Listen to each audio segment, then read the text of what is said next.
A passagem de hoje é Gênesis capítulo 47, versículos 13 a 20. Vamos ler juntos. E não havia pão em toda a terra, porque a fome era muito grave, de maneira que a terra do Egito e a terra de Canaã desfaleciam por causa da fome. Então, José recolheu todo o dinheiro que se achou na terra do Egito e na terra de Canaã, pelo trigo que compravam. E José trouxe o dinheiro à casa de Faraó.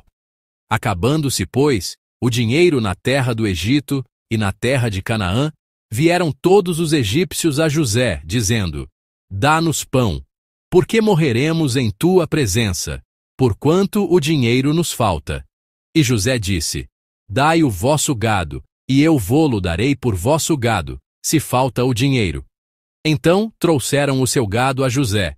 E José deu-lhes pão em troca de cavalos, e das ovelhas, e das vacas, e dos jumentos, e o sustentou de pão aquele ano por todo o seu gado.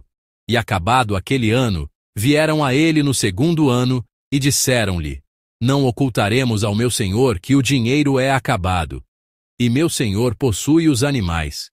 Nenhuma outra coisa nos ficou diante da face de meu senhor, senão o nosso corpo e a nossa terra. Por que morreremos diante dos teus olhos, tanto nós como a nossa terra?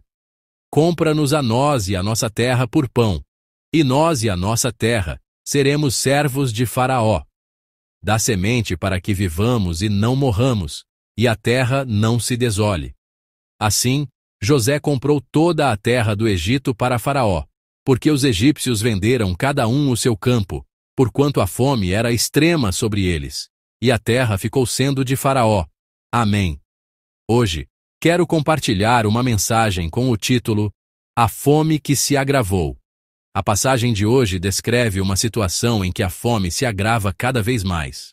Para mostrar quão severa ela se tornou, o versículo 13 a descreve como muito grave. No original hebraico, a palavra para muito tem o significado de tremenda, enorme, extraordinária. Isso nos mostra que a fome daquele tempo era verdadeiramente tremenda e extraordinária. Essa fome, que se intensificou e se abateu sobre todo o Oriente Próximo, estava além da imaginação humana. Foi uma fome tão severa que transcendia o entendimento humano.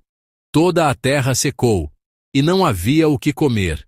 O alimento era impossível de encontrar. E as pessoas certamente achavam difícil suportar o dia a dia. Todos viviam em meio ao sofrimento desta fome avassaladora. A palavra nos diz que José recolheu todo o dinheiro da terra do Egito e da terra de Canaã, levando-o para os tesouros do Faraó. O ponto principal aqui não é que José obteve um grande lucro. Pelo contrário, esta passagem nos mostra que tanto o Egito quanto Canaã chegaram a uma situação em que não tinham outra escolha senão depender dos grãos que José havia armazenado, mesmo que para isso precisassem entregar todo o seu dinheiro. Mas o que fazer quando o dinheiro acaba? O dinheiro no Egito e em Canaã esgotou-se. Vamos ler juntos o versículo 15. Acabando-se, pois, o dinheiro na terra do Egito e na terra de Canaã, vieram todos os egípcios a José dizendo: Dá-nos pão, porque morreremos em tua presença, porquanto o dinheiro nos falta. Amém. Eles dizem que todo o dinheiro acabou. Não tem mais como comprar comida. A fome continua, mas eles não têm mais nada. Que situação desesperadora deve ter sido. Este é um apelo de desespero. É um clamor de quem não pode simplesmente morrer assim. Um pedido urgente de socorro. Então José lhes diz: Se o dinheiro acabou, deem-me os seus rebanhos em troca de alimento. Assim, eles trazem todo o seu gado a José. É a única maneira de receberem grãos, a única forma de conseguirem algo para comer. Ele recebe as ovelhas, o gado e os jumentos, e lhes provê comida por mais aquele ano. Um novo ano começa. Mas o que acontece? Eles vêm a José e falam com ele novamente. Vamos ler juntos o versículo 18. E, acabado aquele ano, vieram a ele no segundo ano e disseram-lhe: Não ocultaremos ao meu senhor que o dinheiro é acabado, e meu senhor possui os animais. Nenhuma outra coisa nos ficou diante da face de meu senhor, senão o nosso corpo e a nossa terra. Amém. Eles deram tudo. Deram todo o seu dinheiro, todo o seu gado, e agora não têm mais nada para dar. Eles dizem: demos tudo, mas a fome continua. A fome ainda está aqui. O que devemos fazer? Agora, tudo o que nos resta são os nossos corpos e a terra em que vivemos. É assim que eles descrevem a sua situação. Mas, mesmo assim, a fome persiste. O que faremos? O Senhor vai nos deixar morrer assim? Mais uma vez, em meio àquela situação aflitiva, eles fazem um apelo desesperado. No final, todas as pessoas, atormentadas pela fome, venderam as suas próprias terras. Não lhes restou outra escolha. Esta é a situação descrita na passagem de hoje. E confesso que, diante dela, foi difícil para mim meditar sobre qual era a vontade de Deus e como buscá-lo. Ao ler esta passagem, eu sempre pensava coisas como: preciso estar preparado para tudo com antecedência. Ou, eu preciso ser usado por Deus como José. Ou, preciso ser aquele que distribui os grãos, não aquele que os busca. No entanto, enquanto me preparava para a mensagem de hoje, Deus trouxe uma nova perspectiva ao meu coração. E que perspectiva foi essa? A de que esta fome que se agravou é um retrato da nossa vida. Se olharmos com atenção, a nossa vida não é, muitas vezes, sufocante, frustrante e difícil. Não vivemos uma sucessão de desafios, em que às vezes parece que temos a resposta, mas logo percebemos que não a temos. Assim como aquelas pessoas se viram impotentes diante da fome, há muitos momentos em que nós também nos sentimos impotentes diante das dificuldades que enfrentamos. Quão difícil deve ter sido para todas aquelas pessoas enfrentar aquela fome? Como mencionei, deve ter sido verdadeiramente desesperador. Afinal, quão fundamental é comer para viver? Quão angustiante foi a situação de não conseguirem suprir essa necessidade básica? Em meio àquela realidade em que não tinham escolha a não ser entregar tudo o que possuíam. Primeiro o dinheiro, depois o gado e, finalmente, os seus próprios corpos e terras. Quanta frustração eles devem ter sentido. O mesmo acontece conosco.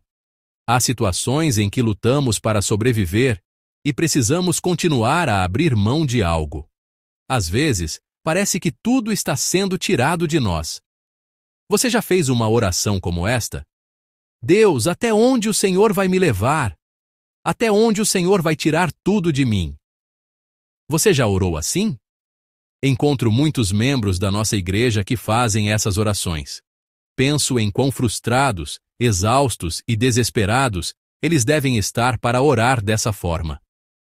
Esses sentimentos muitas vezes surgem quando temos que desistir de algo, suportar uma perda ou abrir mão daquilo que valorizamos. Pode haver crises financeiras, de relacionamento, de saúde. As dificuldades são muitas.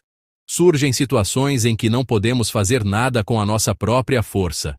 Diante disso, o ser humano torna-se verdadeiramente impotente.